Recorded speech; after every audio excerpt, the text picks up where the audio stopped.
Welcome back, fellow Blues fans, to the Free Blue Boys podcast. And thank you to everyone who has liked and subscribed so far. If you haven't done so far, please remember to like, subscribe, hit that bell notification button so you never miss a new upload, and interact us with our social media platforms, links to which are on the screen for you now and in the description below.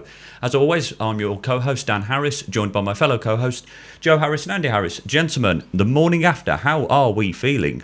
A little bit tired. Our throats were a little bit like after the I game. was worried about this morning, thinking, am I going to sound any different? Well, particularly me and you, we were very vocal last night, weren't we? Yeah, voices were loud in B9 last night on both sets, actually. In moments, we'll get to that.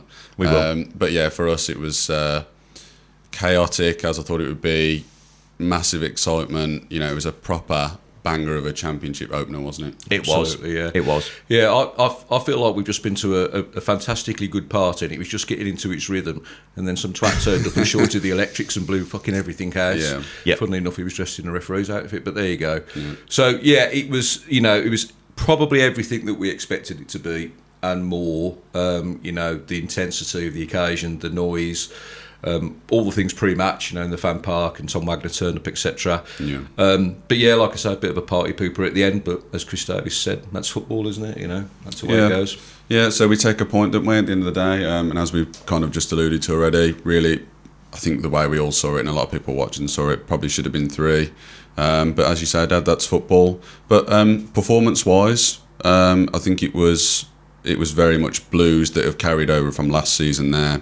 With the high press, the high intensity, 1-2 touch out your feet, that sort of thing, and we tried to penetrate the lines that way, and I think it was effective, wasn't it? I think it was, and like you say, it was the high press, it was the high line, it was the intensity that was matched, led by Stansfield, and the press was led by Stansfield. I'm sure a lot of Blues fans saw that being there yesterday and watching it on Sky Sports. Yeah. Possession didn't quite gain as much as what we usually come to expect, but then we're stepping up a division, aren't we? And we've said before, haven't we, in previous episodes, it's the respect to the opposition. I think possession came in at 50.7 for us and 49.3 for Ipswich. Of course, we also led in shots on target. There's been the only shot on target was the penalty. And we'll discuss that a little bit later on, of course, in the post-match analysis. And I think a lot of our immediate post-match reaction going on last night on our channel kind of led into what a lot of the feeling a lot of Blues fans felt, which was in part it felt a little bit like a defeat. But in saying that, and I don't think we've said it on here before on our channel, I think going into last night, if somebody come to me and said, would you take a point? I think I probably would have done. But then when it plays out in real life, it doesn't really feel like that, does it? You feel almost more disappointed, don't you? And you feel like a point is kind of wouldn't have been satisfactory given what had happened. Well, we all had the predictions, didn't we, before the game yesterday? And I think I said 3 points. You said none. Yeah. And you said 1. Yeah. So you did come out correct in the end. I did. And I was very close. And I think you were thankful not to have yours come true, weren't you, really? So. Yeah, I think when we were discussing it just before the game in the fan park, I was saying I think 1 goal either way. If anybody's going to win it, it's going to be kind of very tight. Yeah. It turned out to be a very tight game. So no surprises in that respect.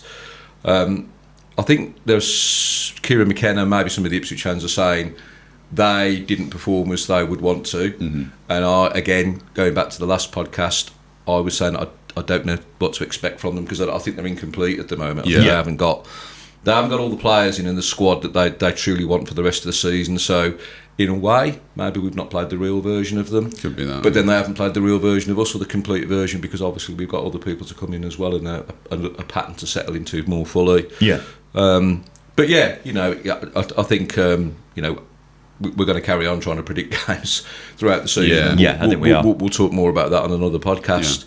Yeah. But yeah, at the end of the day, Dan's right. A point, if you'd have been given that before the game, I think most of us would have took it. Yeah, exactly. Yeah, I think I did another Chris Davies there. Yeah, exactly. But I think it was always going to be chaotic, and like you say, just alluding to there, as not everybody's complete yet. There's players to come in and go out, and it'll be the same for us. And just styles of play aren't necessarily settled now. We're in a new league. We're in this winning mentality. They've obviously dropped down, losing game after game, and then these two sides meet, and it just creates fireworks. And look, end of the day, as we all say, we take a point. It probably should have been 3, but I think just to jump right into the game, really, first thing off the top of my head is when Kyogo had the ball in the net, nicked it over the keeper. Referee obviously gave a foul. one of those moments. I don't know about anybody watching, but I didn't know whether to jump up and celebrate, and I was like, well, it's gone in, but I didn't know what had happened. I thought it might have been offside or something.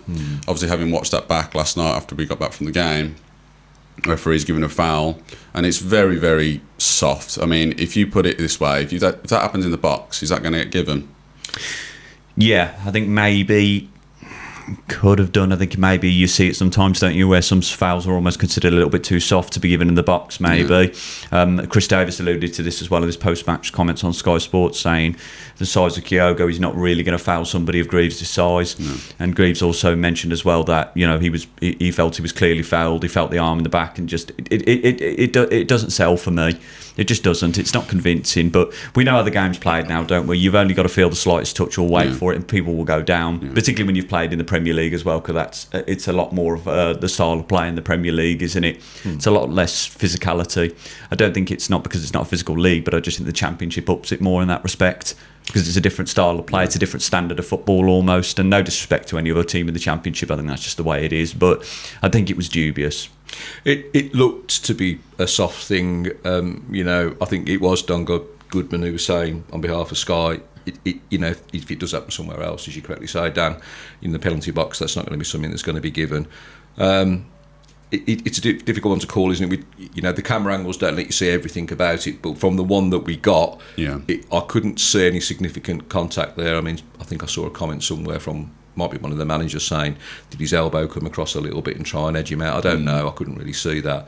Players are clever, aren't they, with the way they do things sometimes? Yeah, of course they are. But it looked innocuous. It did to me. So you know, again, on another day, that could have been the opener. Well, there definitely could be another day for that, because I think obviously the man who put the ball in the net, man from Japan, Kyogo, it was a good finish, nonetheless, of it being a foul or not. And I think the general reception of him, because pre-season I didn't think he was quite there. We didn't really know how to play to his strengths, but last night he was one of our best players. I'm sure that when Blues tweeted the 4 players that were selected to choose your man of the match, he won by like 49%. So a lot of people thought he was. I mean, I voted Paik. I thought he was fantastic last night. Proper, like, he looked like he belonged. He looked like one of those players that can have the control in the middle there in a game like that, and when it's hostile.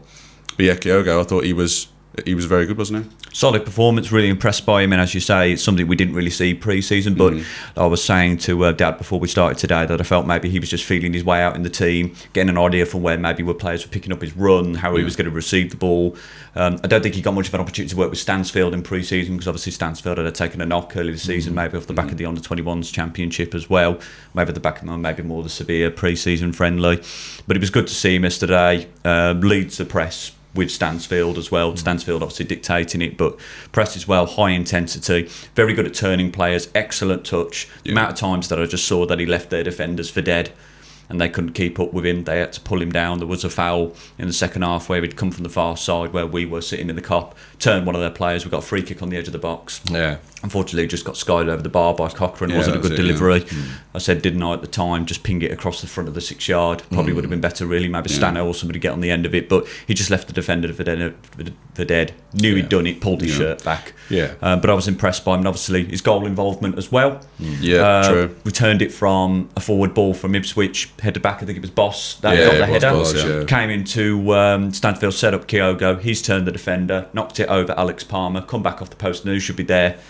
Mr. Stansfield. Yeah, a better finish actually than I thought at the time. It was a difficult bounce, I think. Brute for the net. It was on his weaker foot as well, on his left foot, like, you know. And I was thinking, he did well to control that and kind of, keep it where it was, because you know, people are, they get a bit impetuous, and it could have gone skying over the bar, couldn't it? You know, you could. I think one telling moment between them was when Kyogo got substituted, and there was a big hug between the two players. I did see that, and I think that what tells you is that Stano really appreciates the work rate and the effort in the press and the closing down that Kyogo was putting in next to him, because as much as he gets help from people like Keshi and sometimes kind of whoever plays number 10, whether it's Doyle or Williamson or whatever, he would not have had that kind of felt before. No, he wouldn't have done that. And I think that's kind of opened up a new avenue for him, a new horizon to say, do you know what? I don't have to do this all on my own now. You know, this guy's here as well, and he's my partner in crime kind of thing, you know.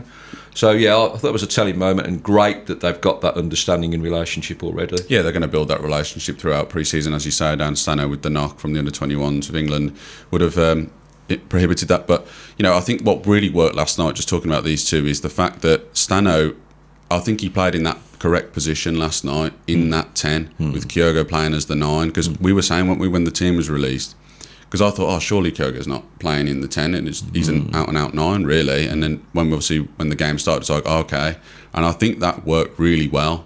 Yeah. Because we said this thing about Stano where if teams have got a 6 that's got the ball and they're trying to move up the pitch, and Stano comes from behind and tries to steal it from you, that's not something that you're sort of accustomed to, because you're playing, it's what's in front of you at that point, because the forward players, they're going to be a bit higher up the pitch. So if he can come there and steal it from them, and then you've got Kyogo in front of him as the 9, and then you've got the wide players pushing on, that's really dangerous when you win it up high. And I think that's part of Chris Davies' sort of game plan, and winning the ball back high is a massive part of it, isn't it?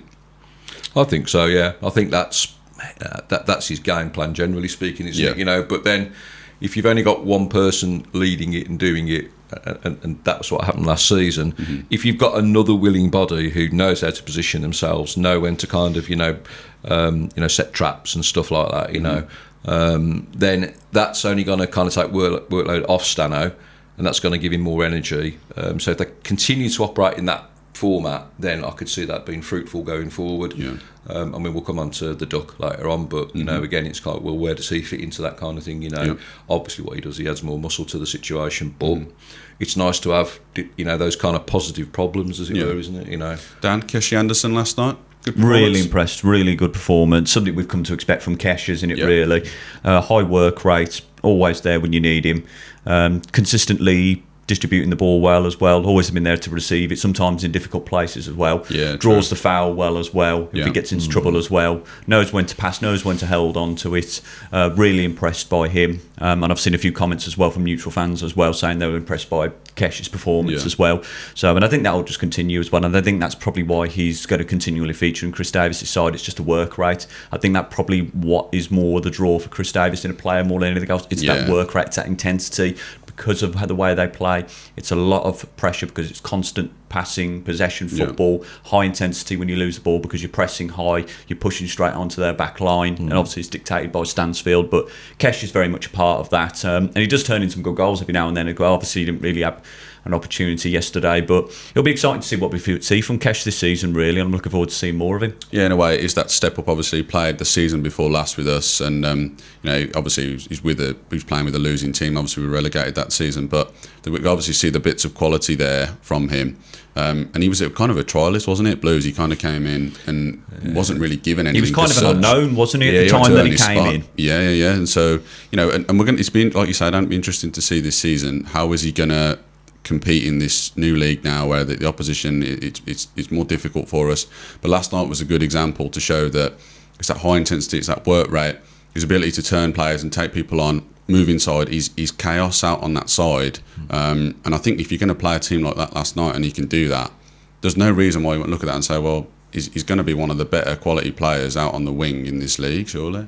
Absolutely, and I think that's going to be a standout really for us as well. And as you say, there's a lot of players that play that high intensity because of the nature of the way Chris Davies likes his players to play the system he's introduced in the team, and it's been implemented now for over a season. So that'll be interesting to see. And just touching really on the opposition as well, as of course we'll discuss the what was the equalising goal and ultimately led to the 1-1 draw last night, Ipswich.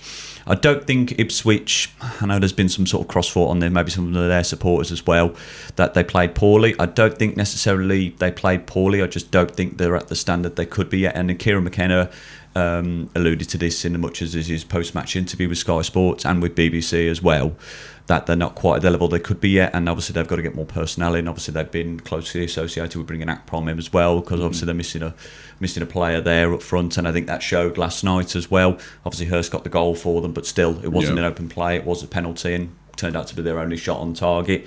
I think when they played the ball, particularly after our goal, they played it well, they played it high intensity, it was accurate, there was actually some good periods as well, where they drew us Yeah. out of position and exposed There was, yeah. those spaces as well. So I don't think they're a bad team by any stretch of the imagination. No. I just don't think No. they're the level that they could be yet. And that, I think, has kind of been sort of widely agreed by, obviously, not only Kieran McKenna, as we've alluded to, but also by some Ipswich fans as well. And I think that's maybe why at times their supporters were maybe a little bit quiet, because we were dictating the pace of the game, and the pressure's on for them, not only to get automatic promotion, but also to finish as champions as well. That expectation is there from the get-go.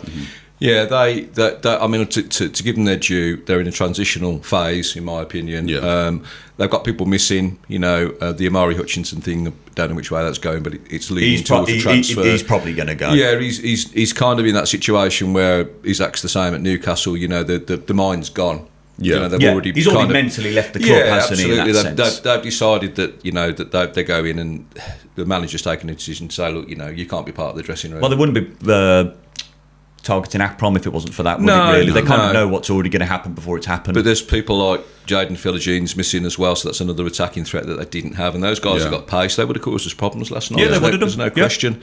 So I'll give them their due that they've got to go through that phase. And by the time we play them again next year, I think it might be a very different game. I think it will be. Obviously, we're going to move on as well, so I'm intrigued to what it'll be at Portman Road. But yeah, they'll move forward. Nothing makes me think, and I'll draw a parallel here. So they're a bit like us from last season. They're the favourites to get promoted. When we played our first game last season against Reading, we were less than convincing. Yeah, we were. Yeah, they were the better team in that. They moved the ball around. They tired a bit towards the end of the game, but you'd expect it when they're chasing people around. And we weren't lucky to get the penalty, because I think it was more of a penalty than the one last night, which we'll come to in a bit. But we weren't convincing. It's like you get to the end of that game and you think, well, that doesn't really look like the credentials of a team that's going to win the division. Now, I could argue that that's their thoughts from last night. It's like, okay, that wasn't great, but who knows? They could go on to get 100 plus points. You know, it's a start point, isn't it? And you can't judge the season on the first of 46 games. There is a long way to go, and there's more transfer business to be done. So, if they're thinking at the moment, that wasn't a great start, well, we thought that this time last year. It was an exact reflection, wasn't it, of us last season, as you say, when we played Reading at home. Also for the fact there was a penalty in the two games. Yeah. But yeah, I think for them, they're going to be right up there, really. And I think that, with the ins and outs still yet to happen, and for them probably going to be signing Akpom, I think they're going to be right in the mixer to go up automatically, I would say. Yeah. But at the same time, we take a lot of confidence from the fact that, we were in the ascendancy for definitely that first half an hour, 40 minutes odd.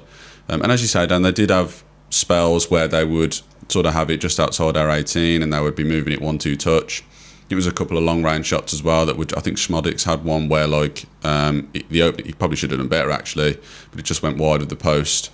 That was Allsop giving it away, that was. Yes, it was. Yeah, he tried to play it to Paik, didn't he? And it didn't get there. And I mean, that was one of them moments where it's like, because of the way we played, that's going to happen. It happens in every team where they play that way. Yeah. But their penalty, because I think that was really the next big thing that happened. We didn't have too much going on, did we? In that period where we dropped back almost into that back five out of possession.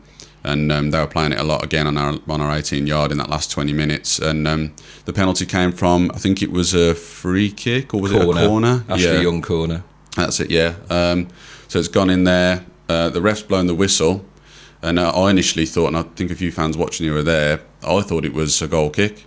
But the whistle was blown too long for it to be a goal kick. Yeah, I thought that as well. I thought maybe they'd call for a foul on Allsop, maybe. And also seeing the replay as well, obviously, it was Lyndon Dykes. It was judged to be handball. Yeah. But if you notice as well, the player at Ipswich had headed it. Greaves. Who was driving above Greaves, who was above Dykes. He was actually pulling Cochrane's shirt. Yeah. And I think there's been a few opinions around this, not only from Ipswich, but of course Blues fans as well, and neutral fans as well. So the letter to the law of this dictates that was handball, because Dykes is judged his hand to be in an unnatural position. I think, though, if that had gone to VAR, I think they would have reversed the decision, because they would have deemed Greaves fouling Cochrane by pulling his shirt to be able to be there in the first place. It's a tough one, isn't it? Because, it swings and roundabouts, this stuff, and everybody's going to have an opinion on it. And, VAR can go one way or the other, even if we had it. So, Cochrane had his shirt being pulled, but by the letter of the law, if your arm's away from your body and it touches from here down, from the shoulder down rather, then it's handball. if I'm not mistaken. So by the letter of the law, it is handball. But as you say, if VAR looked at them, might have gone, well, Cochrane's having his shirt pulled while it's in that mix. Does it even go to handball? Because that's happened before it's touched his hand. So well, this is the thing, and sometimes you judge it by the reaction of the players and the fans. Given that Ipswich fans were at the other end of the stadium anyway, none of them complained for it. Not even Greaves appealed for it, from memory.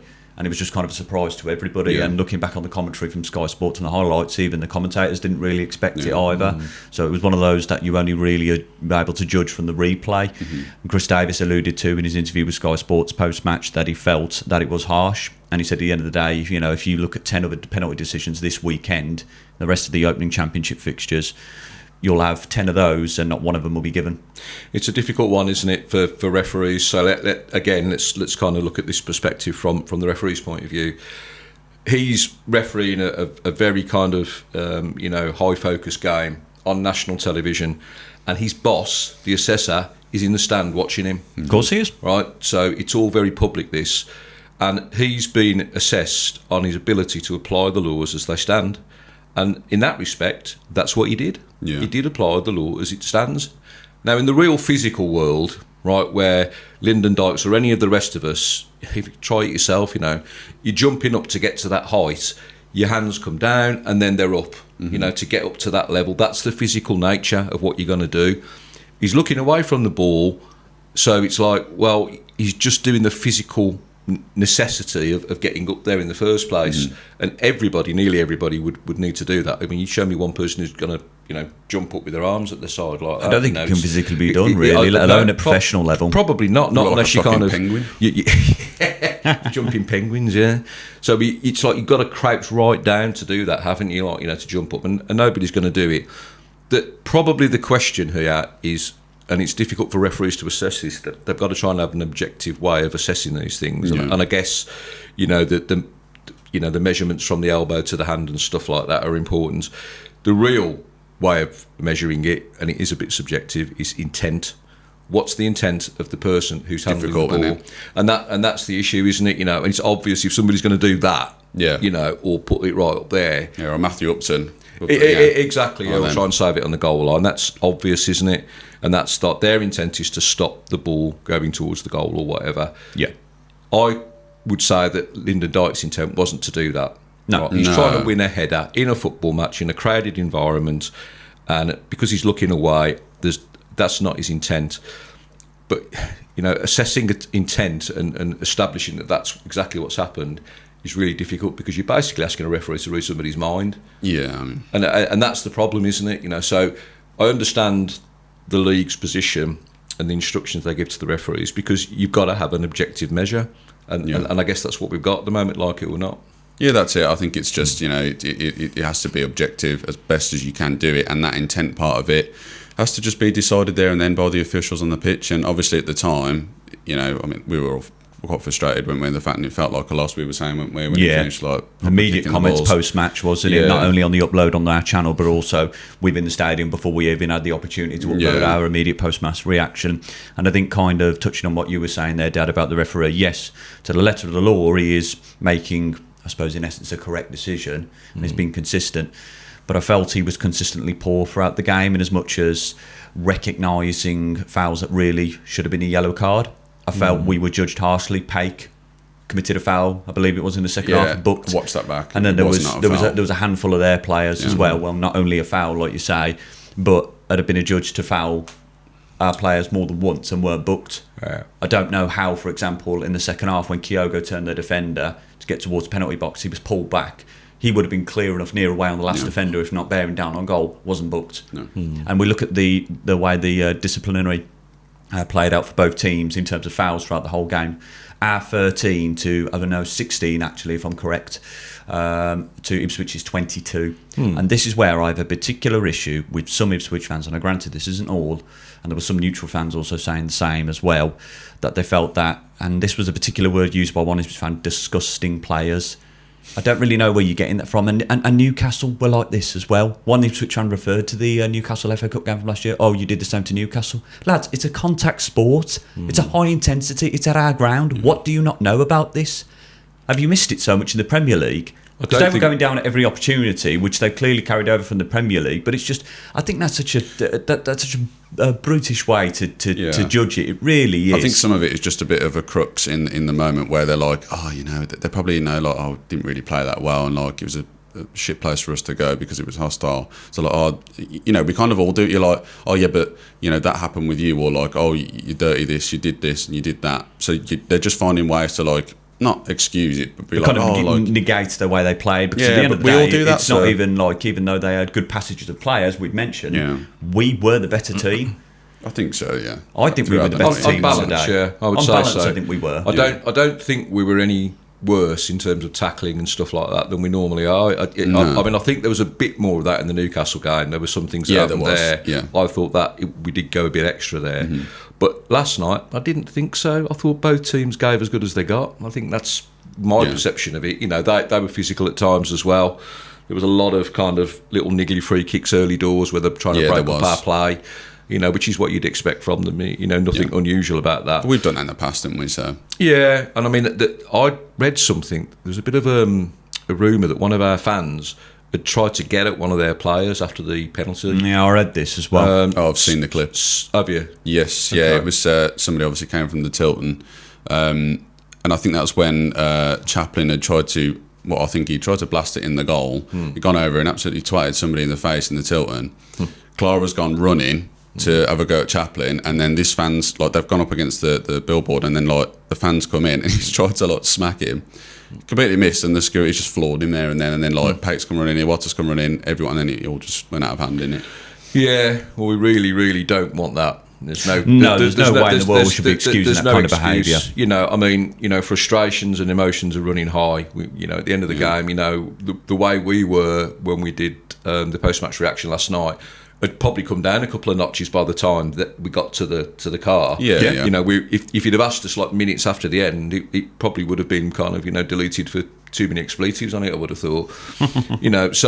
But you've got to keep a lid on stuff like that. You cannot go around smacking anybody, players or fans or whatever. You just cannot do that. You've got to learn to keep it in check and live with the fact that there's a disappointment, and it'll happen again. Yeah. It happened on both sides, didn't it? Like you say, there's got to be an element of control there. And in that moment, maybe I'm not excusing it, obviously, but I'm saying, like, even with Clara and the way maybe he reacted, in their heads, Chaplin meant to blast it into the crowd, but maybe he didn't, but that wasn't known at the time. They didn't suddenly stop and go, did you mean to do that? No, it's all right then. They were all acting like emotionally, and as well as that fan did, obviously, you can't be going down and doing that. That's just ridiculous. But, some fans like kind of get behind that, and it's each to their own, however you want to see that. But I think it was, emotions were high, and it was one of those games, and that stuff's just going to happen in it. So. Yeah, and I think you saw it on the pitch from the players as well. There was a lot of instances of plenty of shithousery, particularly in Stansfield, which we always love to see. But he's just great at it. It's great, yeah. And as we'll talk about the new arrival in the Duck as well, as we mentioned, that would be potentially rumoured in the last episode as well. We're going to see more of that with him as well, so that'll be good to see. So that'll be great. But I think that was always kind of the game it was going to be. Yeah. And I think they knew that coming here as well. It was when they were drawing the fouls as well. They were going down at the slightest touch as well, and then they were giving it to the back as well. I think it was always going to be that way. But as you say, no excuse for the fan doing what he did. At the end of the day, shouldn't be seeing it, and we don't want to see it.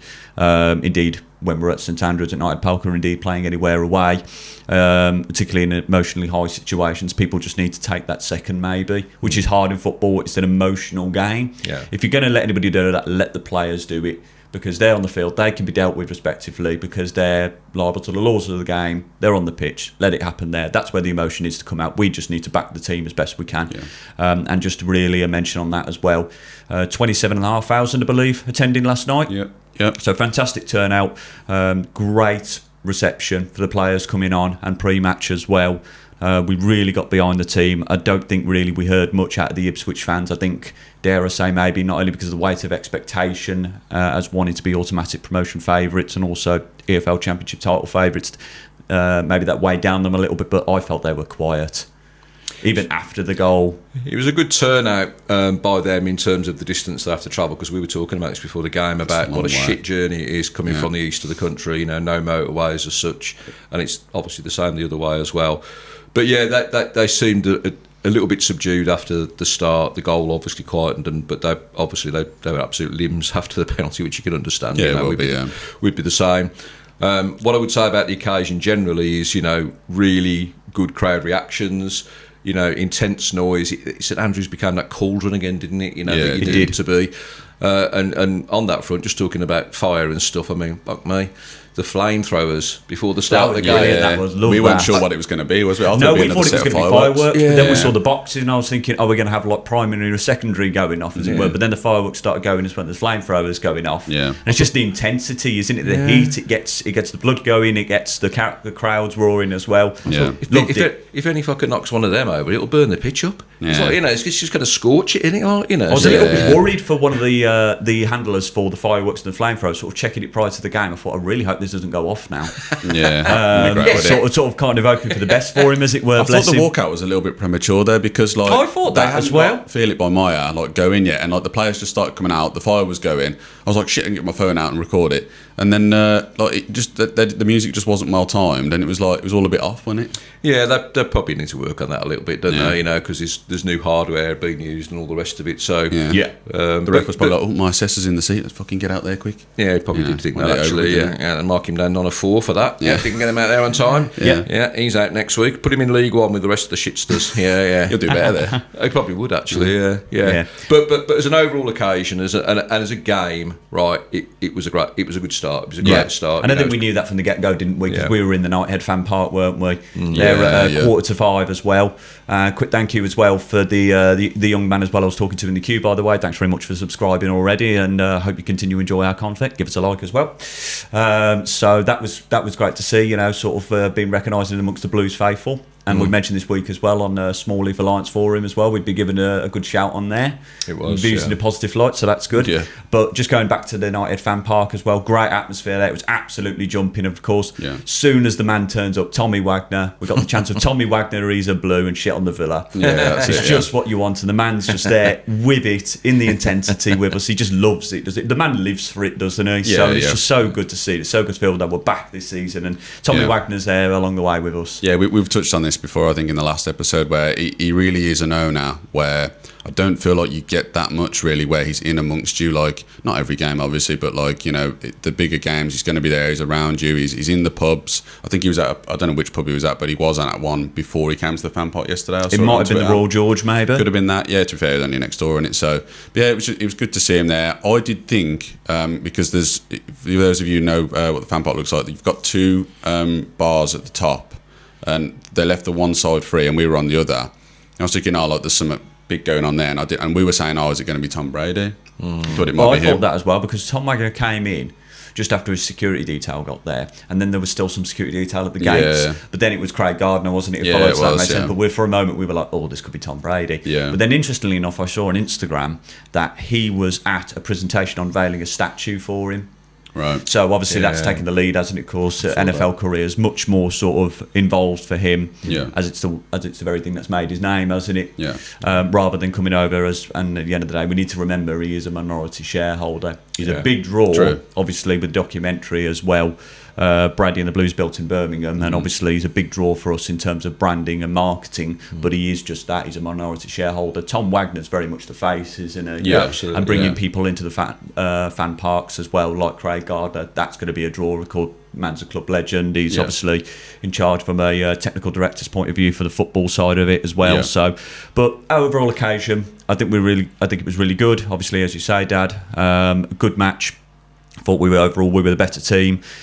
Not the result I feel we deserved as well. And I did actually take the time last night to briefly watch a Ipswich fan-led podcast. It was called Town Talk, I believe. They do a live stream where they host after the game as well. I thought that was a good name, actually. And well presented. They had 3 of them on there, but they had live streaming comments as well as comments post after the live stream. And one of their fans has said, I didn't think we deserved to lose. Well, I'm not being funny, but if you haven't registered a shot on target all game, what do you deserve? I wouldn't agree with that. Yeah, I think I don't really think it's just football at the end of the day, and it's going to happen in our favour as well. Like the Reading game, first game last season, that we probably didn't deserve to get anything. No. And then we scored, and we're in the ascendancy after it was 1-1. And I could argue that when they did score their penalty, I think if anyone was going to go and win it, it was them. I agree. Because they were in our half. So I agree. I generally wouldn't agree with the fact that they should have got anything, because I don't think but that's football. That's what It happens, is. isn't it? So, It is the end of the day, and it never quite plays out the way you want it to. And I still come back to what we said at the beginning, and obviously with our predictions going into the game as well. Obviously, my mind may have been correct in the draw as well. I think I said 2-2, didn't I, initially? But obviously, it's planned out as a 1-1 draw. I still probably would have taken a point before the start of the game. I would agree, considering the opposition as well. But like you say, it does feel like a loss almost. But as we say, onwards and upwards.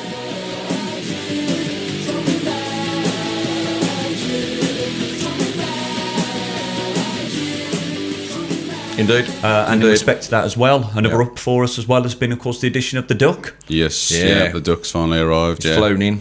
Yeah, it was quite a good little teaser on Twitter as well. Like I think they're at the performance centre, and just like a duck was floating across the river, and he was just on the other side doing this. In front of the training centre. I did like that. Cool. I saw that. That was good. You know, you can just tell as well. Like looking at his interview, like I think I said to you, didn't I? After watching his interview, and he sat down with Blues TV, I was just sat there smiling, because I was just like, this bloke. He's like. He kind of has like this like psychopathic like vibe to him, but like you almost love it at the same time. He's just, I can just tell he's going to be a proper character. So he is. Can't wait to see him on the pitch. And as we've touched on, there'll be plenty of shithousery between him and Stansfield. I loved it how Stansfield was giving it to Young at one point as well. That was good as well. DVB there. So I don't really get him taking his shirt off and giving it to the fans after, like he was some sort of cult hero, as it were.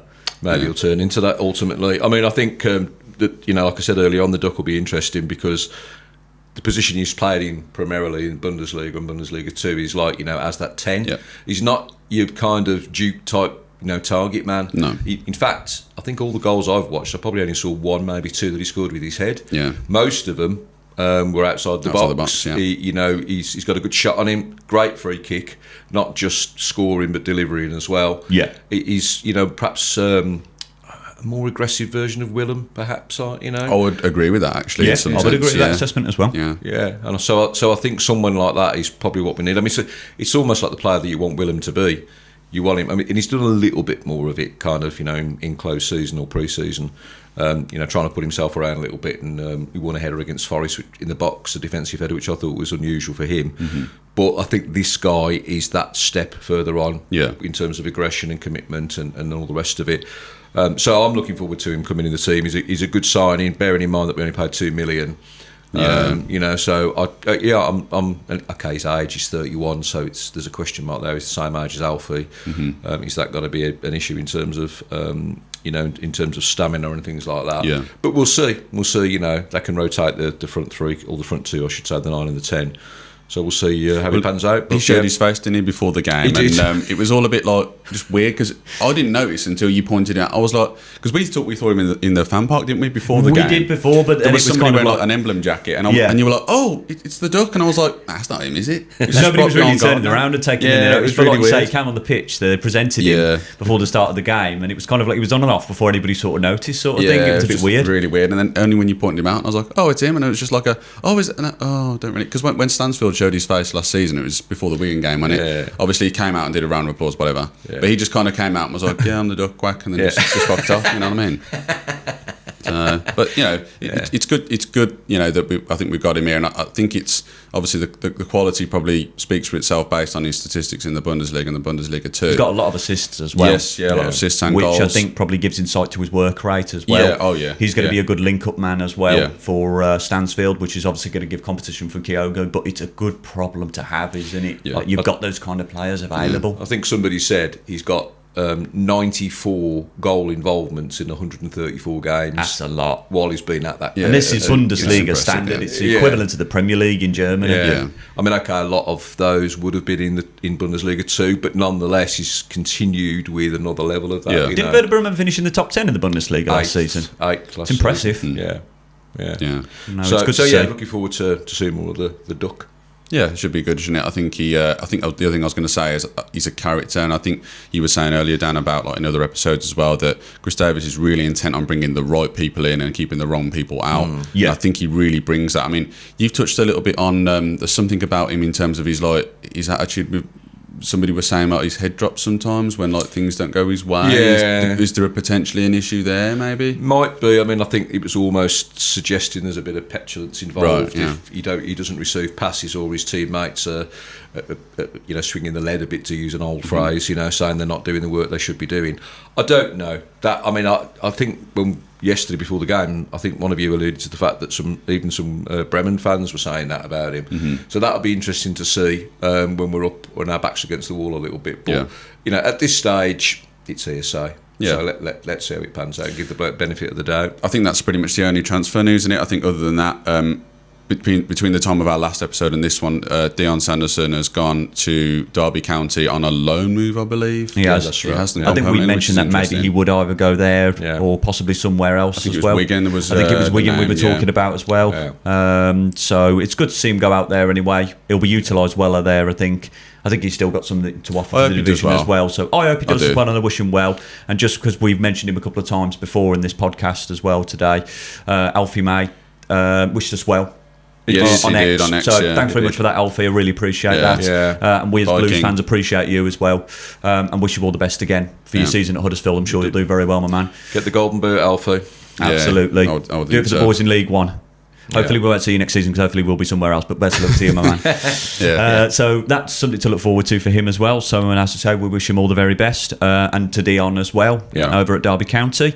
I think that's all we've really had in relation to transfer news. Obviously Akpan's died off a little bit. I think the rumours circulating there, as we talked about outside of the podcast, is that he's asking for a little bit too much in wages from Ipswich, because initially he asked Borough and then we upped the wages. That's why he was then looking at us, and now he's gone off maybe to Ipswich. So, and at this point, I'm not bothered whether we get him or not anyway. I think Ipswich have got a greater need for him, but they might be looking elsewhere. I'm just going to go off what Chris Davies said in his post-match, and it might be just to throw people off, but he basically said that people think they know what's going on and they've got no idea. So I'm just sort of taking a back seat now, like, if something happens, it happens. Well, everything we say on here is like any other fan-led podcast as well, or even kind of like those within the media, sort of like BBC Sports, Sky Sports. It's all just speculation. It's hearsay and maybe, isn't it? Yeah. Just we can relax about it because we're doing okay on that front anyway. So, okay, we'll see what happens in the next few weeks. I think there will be more coming in, but who they are yet, no idea. Well, whoever we get in, and I think there'll be more to go out, but we'll see what the squad's going to look like when we return to action on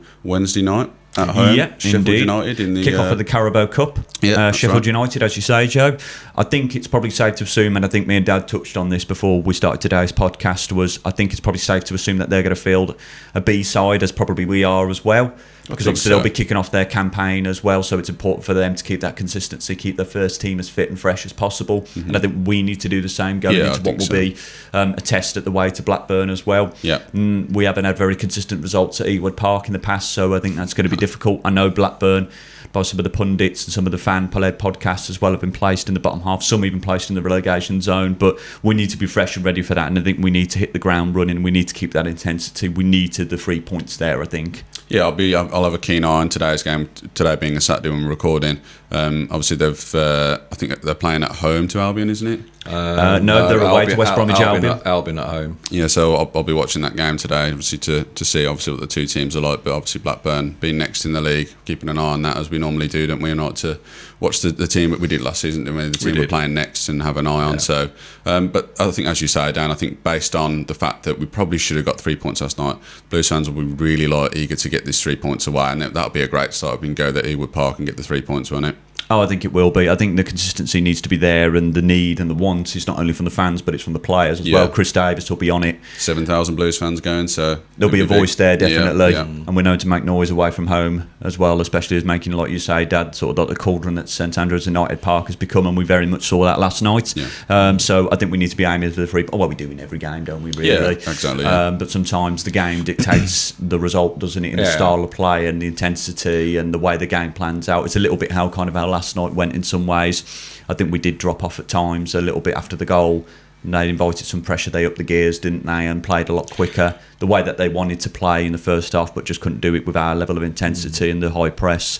But I think we need to continue that intensity going into the Blackburn game. I don't know what to expect of them, Dan, to be honest. It's another Ipswich. I mean, I've looked at some of the transfers that have been going on in different clubs in the EFL, and there seems to be more outs for them. I mean, Andreas Weiman's gone. Obviously, Dion was playing there last season as well. I think Tyrese Dolan has gone as well. He was a good attacking threat for them. Yeah. I think there's another player from Blackburn that went to Derby as well. Can't remember who, one of the defenders maybe, but obviously Eustace has took them because he's used to playing with them in his squad. They just seem, I might be wrong about this, at the moment they just seem a bit depleted. You know, and there's a bit of disruption going on there. You know, the fans not happy with ownership and things like that. That's been going on for a while, and I think Blackburn fans very much have our sympathy in that respect. We've been there. Yeah. Obviously, Blackburn, a former Premier League outfit, and they were competitive at their level as we were for many seasons as well. And they've sort of been stuck in the Championship as we have been for the last 13 of the 14 seasons as well.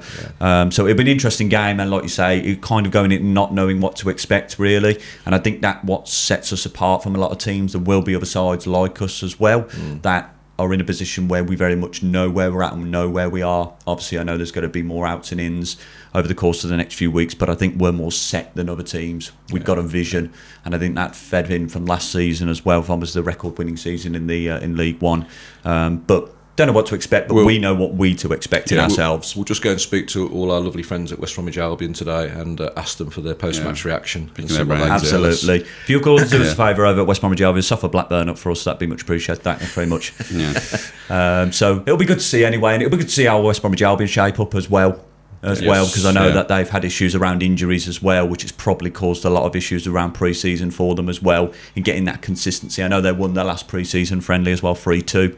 It escapes me who they did play at the time, but they picked up a victory there. So hopefully they carry that momentum into their season as well. So, and I think West Bromwich Albion are kind of always been one of those neighbours that we sort of always kind of at least, you know, warmly welcome into the season as well, and we like them to do well. It's them and Coventry, really, isn't it? Because Coventry, absolutely, and you know, and Walsall as well in itself as well. But obviously, you know, fuck Villa and Wolves. Basically. So absolutely, I think with Albion, I would expect they're gonna have another solid season that I think they have now for some time. But they're just missing that little bit. He's a lot that with a lot of clubs. Obviously, they've had injuries. Obviously, Madger can't be staying fit, and they've had some ins and outs. But I think they just need that little bit more. That they need somebody that's gonna. I mean, they need a goal scorer. Really. They needed that last season. There were so many games, and I watched a lot of their games last season where they just couldn't get it over the line. I mean, there was a period where they just drawn so many games.